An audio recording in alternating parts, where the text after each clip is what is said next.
अच्छा जी, एक मोहम्मद सलीम भाई हैं, उन्होंने कहा है कि अस्सलाम वालेकुम सर, इंस्टॉलमेंट पर विला बुक करने से पहले क्या-क्या देखें? बहुत अच्छा क्वेश्चन है, मेरी कोशिश होती है कि इस तरह के जो कमेंट्स आते हैं, उसमें जो मेरा नॉलेज है, जो एक्सपीरियंस है, वो आपसे मैं शेयर करता हूँ और गोनो ग्रुप ऑफ मार्केटिंग जो है, वो अल्हम्दुलिल्लाह इस वक़्त हमने एग्ज़ेक्टिव विलास का एक प्रोजेक्ट बड़ा कामयाब और टाइम से पहले डिलीवर किया है। इसके अलावा हमारे हाई राइज़ के प्रोजेक्ट चल रहे हैं, ज़ेडन टावर के नाम से और द सुल्तान के नाम से। और विला अगर आप बुक करना है, तो सबसे पहले तो आपने ये देखना है कि आप किस लोकेशन के ऊपर ले रहे हैं। अगर कोई बिल्डर जो है वो कहता है कि मैं फलां लोकेशन के ऊपर जो है वो 50 विले या 10 विले या 100 घरों का प्रोजेक्ट कर रहा हूँ, तो आपने पहले ये भी देखना है कि मुझे वो लोकेशन सूट करती है। मैं मिसाल के तौर पे एक विला जो है 5 मरले का या 10 मरले का मैंने बुक किया है और मैंने 2-3 साल उसकी पेमेंट्स देनी है, तो ये आसान काम तो नहीं होता ना कि आप एक घर अभी आपने लिया है और 6 महीने बाद आप उसको चेंज करके दूसरी लोकेशन पे शिफ्ट हो जाए। ये बहुत मुश्किल प्रोसेस होता है और खास करके जब घर का टाइम आता है, तो अक्सर लोगों को नुकसान भी इसी सूरत में आता है कि वो एक घर परचेज करते हैं, पहले अपना होमवर्क नहीं करते कि उसकी लोकेशन क्या है, वहाँ पे उस सोसाइटी के अंदर सर्विसेज हैं या नहीं है, ले लेते हैं। जब वहाँ पे शिफ्ट होते हैं तो उनको पता लगता है कि यार यहाँ पे तो ये भी प्रॉब्लम है, वो प्रॉब्लम है, ये प्रॉब्लम, उसको सेल करते हैं, सेल करके कहीं नई जगह पे परचेज करते हैं, तो इस तरह आपको नुकसान होता है, आप जल्दबाजी में जो काम करते हैं। तो सबसे पहले तो आपने भाई लोकेशन देखनी है कि वो लोकेशन आप जहाँ पे रहते हैं, किसी ऑफिस में काम करते हैं, आप कारोबारी हैं, वो लोकेशन आपको सूट करती है या नहीं करती। फिर सेकंड ये आपने देखना है कि वो हाउसिंग सोसाइटी लीगल है या नहीं है। अगर तो वो बिल्डर किसी प्राइवेट एरिया के अंदर विलास का प्रोजेक्ट कर रहा है, फिर तो उसने अपनी अप्रूवल लेनी है। लेकिन अगर वो किसी हाउसिंग सोसाइटी के अंदर कोई 2-3 स्ट्रीट के अंदर अपना प्रोजेक्ट कर रहा है, तो फिर आपने हाउसिंग सोसाइटी की लीगल वैल्यू लाजमी चेक करनी है। ये ना हो कि आप एक आपने इंस्टॉलमेंट प्लान के ऊपर लिया और आपको पता चले कि ये प्लॉट ट्रांसफर ही नहीं हो सकता मेरे नाम पे, क्योंकि वो सोसाइटी गैर कानूनी है। तो ये चीज आपने लाजमी चेक करनी है, उस हाउसिंग सोसाइटी की लीगल फॉर्मेलिटी चेक कर लेनी है। फिर आपने उस एरिया के अंदर सर्विसेज आपने देख लेनी है कि जिस एरिया के अंदर आप अपना घर बना रहे हो, ये घर आपकी बन रहा है ना, जो विला आपने लिया है, ये आपका घर बना रहा है। बिल्डर की तो सिर्फ आपने पेमेंट देनी है, उसने आपकी कंस्ट्रक्शन करनी। तो आपने ये देखना है कि उस हाउसिंग सोसाइटी के करीब करीब कुछ school, college, universities, hospital, play ground, parks, मसाजिद, इस तरह की चीजें हैं या नहीं। तो अगर वहां भी मुतमिन हो जाते हैं, तो फिर आ जाता है कि वो कौन बिल्डर है जो ये प्रोजेक्ट कर रहा है। अब उस बिल्डर की क्रेडिबिलिटी क्या है, क्या उससे पहले उसने कोई विलास का प्रोजेक्ट किया है, कोई, चलो अगर विलास का उसने 100 घरों का प्रोजेक्ट नहीं किया, लेकिन कम से कम कोई 10-15 घर तो उसने बनाए होंगे जहां से उसने एक्सपीरियंस लिया होगा कंस्ट्रक्शन का। तो ये बिल्डर की क्रेडिबिलिटी लाजमी चेक करनी है। इस वक्त पाकिस्तान में सबसे बड़ा अलमिया बिल्डर की एक ही बड़ी खामी है कि भाई वो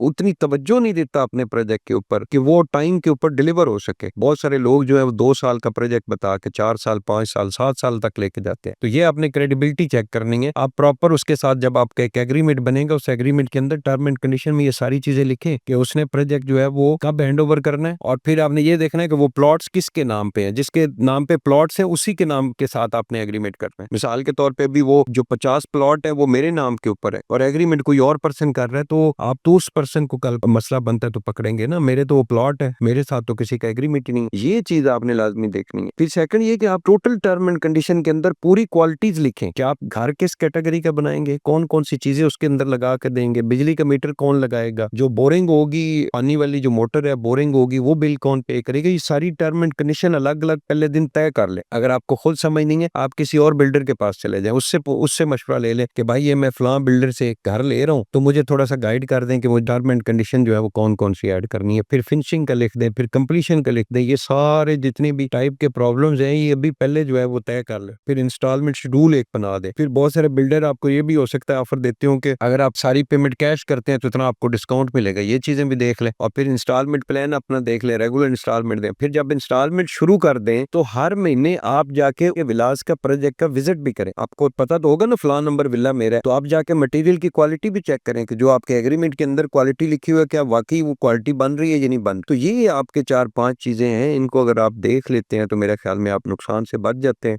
बिल्कुल अंधा ट्रस्ट जो है ना, वो तो मैं किसी के ऊपर भी नहीं कहूंगा रियल स्टेट में, कि आप बिल्कुल ही एम ही जाके कोई बंदा है या नहीं है उसको जाके पेमेंट दे दे और उसके कहें भाई मेरे लिए घर बना दे।